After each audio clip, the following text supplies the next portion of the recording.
दोस्तों नमस्कार। दोस्तों, इस देश के पॉलिटिशियंस ने इस देश को किस हद तक खोखला कर दिया है, हमें लगता है कि आज उसका एक पन्ना आपके सामने खोलें और उस पन्ने में लिखे हुए हर शब्द को जरा आप महसूस कीजिएगा और सोचना शुरू कीजिएगा कि आने वाले वक्त में आपके बच्चों के लिए यह देश बचेगा या नहीं बचेगा। जो बच्चे हायर एजुकेशन कर रहे हैं देश के भीतर या देश के बाहर, उनके लिए यह देश है या नहीं है, या फिर इस देश के पॉलिटिशियंस इस देश के भीतर ही किसी भी प्रोफेशनल्स को रहने देना नहीं चाहते हैं। जो भी जरा पढ़ा लिखा है, जिसकी पहचान अंतर्राष्ट्रीय तौर पर है, उसके लिए अपने ही देश में कोई जगह नहीं है। एक ऐसी परिस्थिति में देश आ गया है जहां लगता है कि मनरेगा के तहत मिलने वाला रोजगार या फिर वायरस के संकट से जूझते हुए सैनिटाइजर कितनी बड़ी तादाद में हम लोग बना रहे हैं, उसी के आंकड़े पेश करके बताए जाते हैं कि भारत की ताकत को देख लीजिए। इन पन्नों को खोलना चाहें उससे पहले हमें लगता है एक बात जरा ध्यान रखिएगा। सिर्फ 3 दशक पहले यानी 1990 में भारत चीन से कई दृष्टि में आगे था। पर कैपिटा इनकम में आगे था, एक्सपोर्ट करने में आगे था, प्रोडक्शन के क्षेत्र में आगे था, सर्विस के क्षेत्र में आगे था। लेकिन इन 3 दशकों के भीतर भारत की स्थिति इस देश के पॉलिटिशियंस ने कुछ इस तरीके से बना दी है कि चाहे वह हिंदू मुस्लिम का जिक्र हो, चाहे वह आपस में बांटते हुए सियासत साधते हुए खुद को रईसी से रखने की सोच पॉलिटिशियंस में हो, उनके बैंक खाते में लगातार पूंजी बढ़ती चली जाती है और इस देश के भीतर की गरीबी, इस देश के भीतर के खनिज संसाधनों की लूट और पॉलिटिक्स में आता पैसा, ये सारी चीजें जब मिलाइएगा तो हो सकता है आपको इस देश के पॉलिटिशियन से घृणा हो जाए। हमें लगता है आज हम इस पन्ने को जानबूझकर खोलना चाहते हैं। 24 घंटे पहले अमेरिका ने जब यह कहा कि H1B वीजा अब हम नहीं देंगे, 1 साल के लिए इसको सस्पेंड किया जा रहा है, तो इसका मतलब बहुत साफ था कि जो 85,000 वीजा हर साल अमेरिका जारी करता है, जिसमें सबसे ज्यादा वीजा पाने वालों की तादाद, अप्लाई करने वालों की तादाद इंडियंस की होती है। उन इंडियंस के लिए क्या देश के भीतर कोई स्पेस नहीं है? हमारा प्रवासी मजदूर गांव लौट रहा है तो उसको इनरोल किया जा रहा है मनरेगा में। हम दुनिया के उन देशों में शुमार हैं जहां पर अनस्किल्ड लेबर सबसे ज्यादा है। स्किल्ड लेबर की तैयारी हमने की ही नहीं है। पर कैपिटा इनकम में हम नीचे दर नीचे चलते चले जा रहे हैं।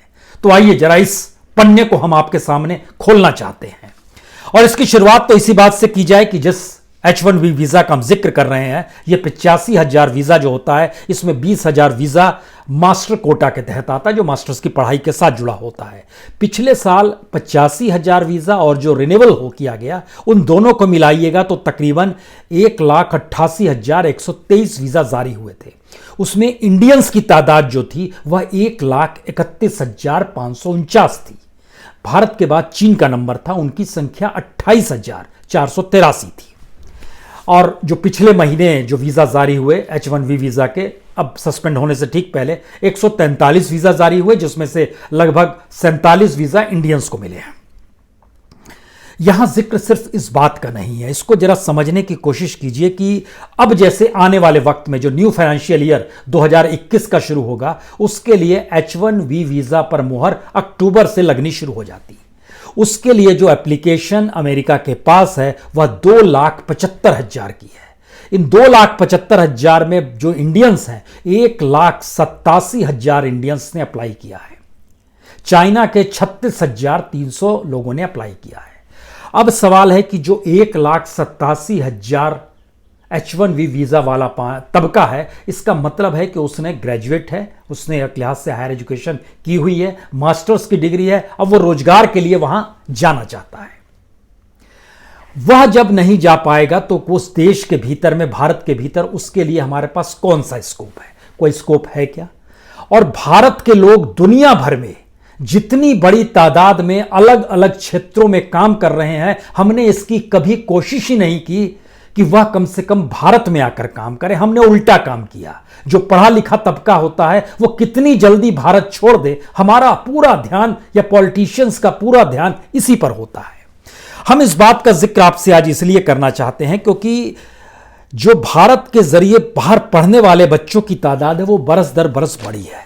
लेकिन इसका अगला सवाल यह है कि अब जब H1B वीजा नहीं मिलेगा तो क्या जो भारत की ही कंपनियां अमेरिका में काम कर रही है, जिसमें TCS है, इन्फोसिस है, विप्रो है, टेक महिंद्रा है या HCL है, हम दो इंडस्ट्री के बारे में बताते हैं। इन्फोसिस में काम करने वाले जितने भी लोग हैं उसमें बड़ी तादाद वहां पर अमेरिकन को भी उन्होंने हायर किया हुआ है। विप्रो ने भी यही किया हुआ है। विप्रो की कुल ताकत जो है 1,88,270 वर्कर्स हैं विप्रो के पास।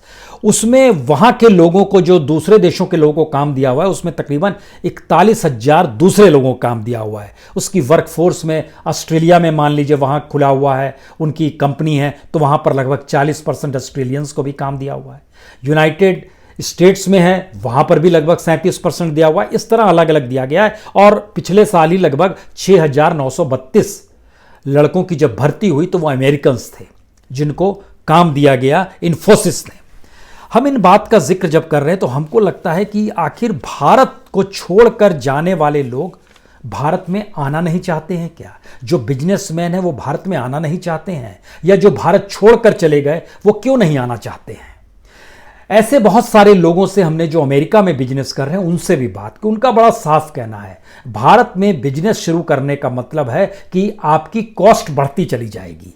वो कॉस्ट निचले स्तर से शुरू होगी, जहां से आपको जमीन लेनी है। वहां पर आपको निचले स्तर का अधिकारी होगा, पुलिस वाला होगा, विधायक होगा, सांसद होगा, पॉलिटिकल पार्टी, सबको पैसा देना पड़ता है। तो इस देश के भीतर में पॉलिटिकल पार्टीज ही जब पैसा ले और वो अगर सत्ता में आ जाए तो उसका हक ज्यादा बन जाता है। यानी जो सत्ता में रहता है वो इस देश के बारे में नहीं सोचता है, कैसे पैसा और कमा लें इस बारे में सोचता है। तो इस पर जब हमने नजर डालनी शुरू की कि भाई दुनिया भर के देशों में इतनी बड़ी तादाद में भारतीय हैं, तो उसका पहला हिस्सा सामने आया RLD का, यानी रिसर्च एंड डेवलपमेंट। इस पे भारत में दुनिया के तमाम देशों में सबसे कम खर्च किया जाता है। GDP का भारत ने डाटा दिया है कि हम खर्च करते हैं 0.6%।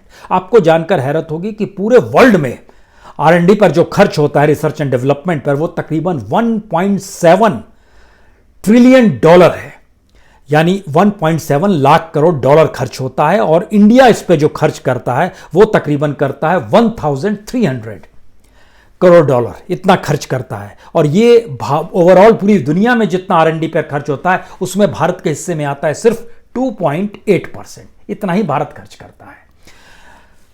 अमेरिका अपनी GDP के हिसाब से 2.8% खर्च करता है, भारत 0.67 खर्च करता है। कोरिया 4.2% खर्च करता है अपनी GDP का, हम लोग 0.6% करते हैं। इजराइल 4.3% करता है। चाइना 2.1% करता है, जिसकी भारत की तुलना में कई गुना ज़्यादा बड़ी इकोनॉमी है। लेकिन इसके अगला सवाल यह है कि भारत में जो R&D पर खर्च भी होता है वह किन क्षेत्रों में होता है? सिर्फ 3 क्षेत्र हैं: department of atomic energy, department of space, department of science and technology. और जितने भी PSU हैं, इतनी बड़ी कमजोरी है, खुद भारत सरकार की ही रिपोर्ट बतलाती है कि कोई तालमेल ही नहीं है कि इस देश के भीतर में कोई रिसर्च भी हो। तो R&D पर इस देश में खर्च नहीं होता है। और यहीं से सवाल निकलता है कि क्या दुनिया के अलग अलग देशों में रहने वाले इंडियंस जो हैं उनको भारत लाने की दिशा में क्यों भारत नहीं सोच पाता है? और इस दिशा में जब हमने देखना शुरू किया तो हैरत अंगेज स्थिति थी, क्योंकि इस देश के लोगों ने तो नोबेल पुरस्कार तक जीता है। अमर्त्य सेन, अमर सेन मौजूदा वक्त में हार्वर्ड यूनिवर्सिटी में पढ़ाते हैं, 1999 में मिला। इकोनॉमिक्स साइंस में दुनिया के तमाम देश इनवाइट करते हैं, भारत इनवाइट नहीं करता है। अभिजीत बनर्जी, इनको भी इकोनॉमिक्स साइंस में मिला, यह भी अमेरिका में जाकर बस गए। अमेरिका में 17 इकोनॉमिस्ट ऐसे हैं जिनकी पहचान अंतर्राष्ट्रीय तौर पर है, और उनमें से किसी भी इकोनॉमिस्ट को हम अपने यहां लाने की स्थिति में नहीं आ पाते हैं। वो आना चाहते हैं, और उसमें चाहे अभिजीत बनर्जी हो जो MIT में है, अमर सेन हार्वर्ड में पढ़ाते हैं, प्रणव वर्धन कैलिफोर्निया यूनिवर्सिटी पढ़ाते हैं, कौशिक बसु कॉर्नेल यूनिवर्सिटी पढ़ाते हैं, जगदीश भगवती कोलंबिया यूनिवर्सिटी में है, गीता गोपीनाथन तो अब इंटरनेशनल मॉनेटरी फंड में चली गई हैं, राज चैटी हैं जो कि हार्वर्ड यूनिवर्सिटी में है, सैंडिल हैं जो हार्वर्ड यूनिवर्सिटी में है, देवराज राय हैं जो न्यूयॉर्क यूनिवर्सिटी में। एक लंबी फहरिस्त है जो कि इकोनॉमिस्टों की। हम उन इकोनॉमिस्टों को अपने देश में लाना नहीं चाहते हैं, उल्टे इस देश को छोड़कर हर प्रोफेशनल भाग जाए, इस दिशा में काम करते हैं। इतना ही नहीं, 23 मैथमेटिशियंस अमेरिका में इंडियंस ऐसे हैं जिनकी पहचान अंतर्राष्ट्रीय तौर पर है, और ये तमाम यूनिवर्सिटीज में है, जैसे मंजुल भार्गवा है जो कि वहाँ के प्रिंसटन यूनिवर्सिटी में है, शमित कचरू है जो कि स्टैनफोर्ड यूनिवर्सिटी में है, जो श्री राम शंकर अभ्यंकर हैं वो वहाँ की यूनिवर्सिटी में, राहुल पांद्रे पांडे हैं, वो तमाम यूनिवर्सिटीज़ में भरे हुए हैं। यानी हम सिर्फ उन लोगों का नाम ले रहे हैं जिनकी पहचान अंतर्राष्ट्रीय बाजार में है, अंतर्राष्ट्रीय एजुकेशन सेक्टर में है। इसमें जैसे आइएगा कि वहाँ पर चलने वाले अमेरिका के जितने भी यूनिवर्सिटीज़ हैं उसमें कितनी बड़ी तादाद में यूनिवर्सिटीज़ के प्रेसिडेंट या यूनिवर्सिटी के डीन 27 इंडियंस हैं मौजूदा वक्त में। अब आप सोचिए कि MIT के जो वाइस प्रेसिडेंट है संजय शर्मा इंडियन है, राकेश खुराना हार्वर्ड के डीन है वो इंडियन है, गीता मोहन जो डीन है न्यूयॉर्क यूनिवर्सिटी के स्टैन स्कूल ऑफ बिजनेस की वो इंडियन है, Berkeley college of engineering Pennsylvania state university chancellor जो है यूनिवर्सिटी ऑफ सब इंडियंस हैं, 27 लोग इंडियंस हैं। दुनिया को अपना दिमाग दे रहे हैं, भारत में उनके लिए कोई स्पेस नहीं है। इतना ही नहीं, जो प्रोफेसर्स एंड स्कॉलर्स जो कंप्यूटर साइंस के क्षेत्र में है, कंप्यूटर इंजीनियरिंग के क्षेत्र में है, इलेक्ट्रिकल इंजीनियरिंग के क्षेत्र में, उनकी जब लिस्ट हमने वहां से मंगवाई तो हमें देखकर हैरत आ गई कि 22 ऐसे नाम हैं जिनकी पहचान अंतर्राष्ट्रीय तौर पर है। उसमें चाहे वह अमित सेठ हो जो कि राइट स्टेट यूनिवर्सिटी ऑफ डायटन जो ओहायो में पढ़ता है उसके हैं, या के मणि चैंडी जो है कैलिफोर्निया इंस्टीट्यूट ऑफ टेक्नोलॉजी से जुड़े हुए हैं, श्वेतांक पटेल है यूनिवर्सिटी ऑफ वाशिंगटन से जुड़े हुए हैं, आरोग्य स्वामी पाउल राज हैं जो स्टैनफोर्ड यूनिवर्सिटी से जुड़े हुए हैं। इसके पैरेलल में लगभग 63 लोग ऐसे हैं जो दुनिया के तमाम यूनिवर्सिटीज़ में घूमते हैं, पढ़ाते हैं, ये प्रोफेसर और स्कॉलर्स हैं। इनकी एक लंबी फहरिस्त है और ये कमोवेश हर जगह घूमते हैं। अब आप कल्पना कीजिए कि इसी 3 जून को भारत सरकार के गृह मंत्रालय ने एक नोटिस जारी किया और कहा कि दुनिया के लोग जो भारत में आना चाहते हैं उसको उनके लिए बिजनेस वीज़ा और जो एम्प्लॉयमेंट वीज़ा है, और उनके पास अगर कोई इससे पहले का भारत को लेकर इलेक्ट्रॉनिक वीज़ा है तो वो तुरंत आ सकते हैं इंडियन। यानी विदेशी businessman, engineers, health care professionals, technical specialist, यानी दुनिया के अलग अलग देशों में रहने वाले विदेशी नागरिकों को इनवाइट करने के लिए भारत तैयार है। लेकिन पूरी दुनिया पे जो भारत का दिमाग काम कर रहा है उसको इनवाइट करने की स्थिति में वो नहीं है, और उन लोगों को वो आना इसलिए नहीं चाह पाते हैं क्योंकि यहां कोई स्पेस ही नहीं है, यहां कोई काम ही नहीं होता है। यानी भारत के स्कॉलर्स और प्रोफेसर्स जो अमेरिका में हैं और जिनकी पहचान अंतर्राष्ट्रीय तौर पर है, उसमें अमेरिकन यूनिवर्सिटीज के भीतर झांकिएगा तो येल लॉ कॉलेज जो है वहां पर Akhil Amar, Columbia university Gayatri Chakravarti, university of Texas K R. Rao, Harvard medical school, वहां पर काम करने वाले राजेश जैन, MIT के जो श्रोन स्कूल ऑफ मैनेजमेंट है वहां पर SP कोठारी, ट्रिनिटी कॉलेज है वहां विजय प्रसाद, एक लंबी फहरिस्त है। यानी अंतर्राष्ट्रीय तौर पर वो अपने दिमाग को देते हैं, लेकिन भारत के पास ऐसी कोई जमीन ही नहीं बची है जहां पर उनके एजुकेशन का इस्तेमाल किया जा सके। तो भारत अगर ताकतवर होगा नहीं और उसकी अपनी कमजोरी अपने पॉलिटिशियंस के ताकत पर आकर जुड़ जाएगी तो फिर पूरे देश की जनता बार बार अपने देश के नेताओं की तरफ ही देखेगी। और मौजूदा वक्त का सच यही हो चला है। चाइना कोई भारत से बहुत ताकतवर नहीं था, लेकिन बीते 3 दशकों का सच यह है कि इतनी तेजी से वो आगे निकला है। अगर आप ध्यान दीजिए 1990 में पर कैपिटा इनकम चाइना का $318 यानी 75 रुपए के हिसाब से, आज के हिसाब से जोड़िएगा तो 23,850 रुपए था, और इंडिया उस समय $368 यानी 27,600 था। यानी चाइना की तुलना में प्रति व्यक्ति आय 1990 में भारत की ज्यादा थी। लेकिन आज की स्थिति क्या है? आज की स्थिति यह है कि चाइना 7,70,700 रुपए उसकी प्रति व्यक्ति आय है सालाना, और भारत की 1,26,000 है। यानी कितने गुना ज्यादा हो गया वह इसी बीच में। और एक्सपोर्ट की दिशा में जाइएगा तो 90s में भारत एक्सपोर्ट में चाइना और भारत लगभग बराबर था, 0.045 ट्रिलियन के हिस्से में आता था दोनों के।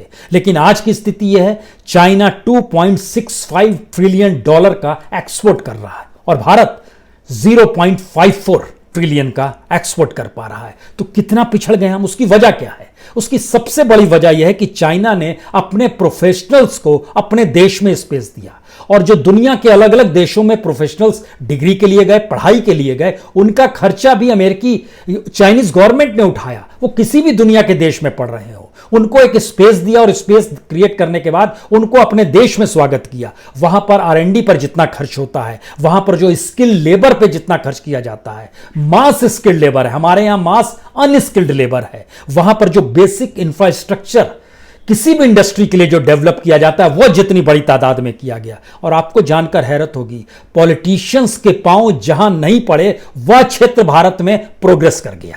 वो सर्विस सेक्टर था, सर्विस सेक्टर के साथ वो सॉफ्टवेयर का सेक्टर था, सॉफ्टवेयर यानी कंप्यूटर का सेक्टर था।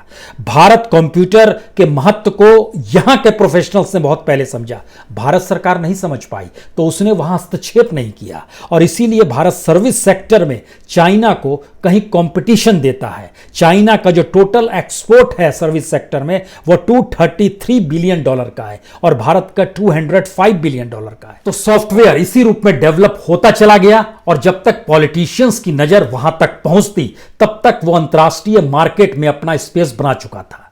लेकिन भारत सरकार के भीतर जो पॉलिटिशियंस रहते हैं वो करते क्या हैं? स्थिति इस देश के भीतर में इतनी है कि खुद सरकार की रिपोर्ट बतलाती है कि देश में कोई भी केंद्रीकृत क्रेडिबल ऑफिशियल डाटा सोर्स ही नहीं है, अलग से R&D का कोई अकाउंट ही नहीं है। सरकार के जो डिफरेंट विंग्स हैं, अलग अलग विंग्स हैं, उसमें R&D प्रोजेक्ट को लेकर कोई आपस में तालमेल ही नहीं है, और एक PSU दूसरे PSU में क्या हो रहा है इसको लेकर वो इंटीग्रेटेड है ही नहीं।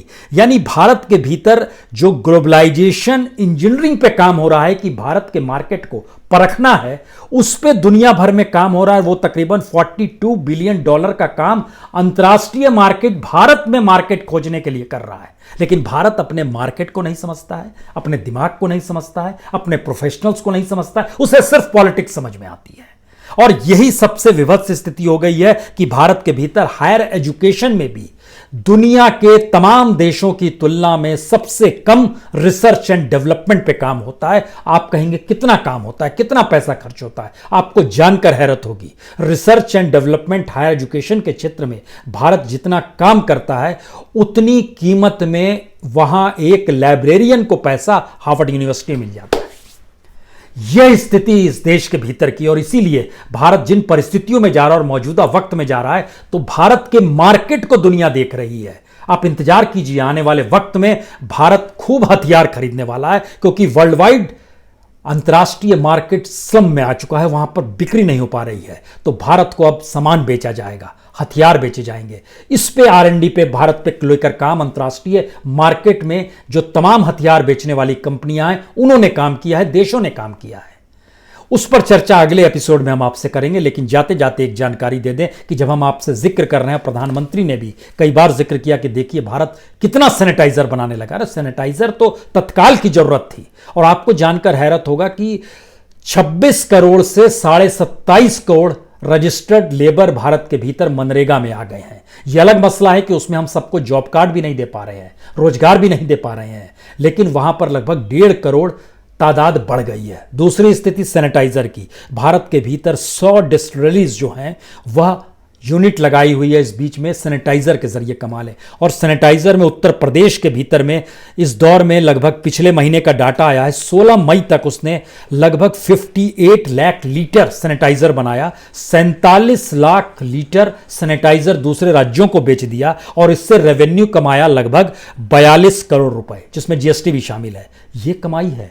यानी सारी शुगर मिल देश के भीतर में लगभग 200 शुगर मिल लगी हुई है सैनिटाइजर बनाने में, तमाम डिस्टिलरीज लगी हुई है सैनिटाइजर बनाने में। और सैनिटाइजर का नियम क्या है? भारत सरकार सैनिटाइजर खरीदती है 500 रुपए में 1 लीटर। 500 रुपए में 1 लीटर सैनिटाइजर भारत सरकार खरीदती है। जिसको लाइसेंस दिया जाता है वह वो 300 रुपए में लेकर आता है। वो जिसको लाइसेंस मिलता है, वो जिनसे बनवाता है सैनिटाइजर, वह उसको 150 रुपए में मिलती है उसको। तो यानी 150 रुपए में सैनिटाइजर बस बनता है, 300 रुपए में वो सेल कर देता है जिसको लाइसेंस मिला है, लाइसेंस वाला सैनिटाइजर कलेक्ट करता है और 500 रुपए में सरकार को बेच देता है। यही इस देश की इकोनॉमी है, कमाल की इकोनॉमी है। यह कोई देश की इकोनॉमी है? यानी सैनिटाइजर जैसी जगह में भी मुनाफा खोजा गया, 150 से 500 के बीच में सब कोई बांटते हुए निकल गया, और ये इकोनॉमी हमारे सामने आकर खड़ी हो गई। इस इकोनॉमी में सोचिए अंतर्राष्ट्रीय तौर पर भारतीय दिमाग जो दुनिया भर में फैला हुआ है, और इन प्रोफेशनल्स की तादाद तकरीबन 3.5 लाख हैं जिनकी पहचान अंतर्राष्ट्रीय एजुकेशन के फील्ड में, वैज्ञानिक के फील्ड में, साइंस टेक्नोलॉजी के फील्ड में, हर क्षेत्र में है। मैथमेटिशियंस उसमें भरे पड़े हैं, कंप्यूटर साइंस से जुड़े हुए लोग जुड़े पड़े हैं। उनके लिए कोई जरूरत भारत में नहीं है, क्योंकि भारत तो उस राजनीति को जीता है जिस राजनीति में एक तरफ संघ परिवार होगा, दूसरी तरफ गांधी परिवार होगा, एक तरफ कांग्रेस होगी, दूसरी तरफ बीजेपी होगी, एक तरफ क्षेत्रीय पार्टियां होंगी।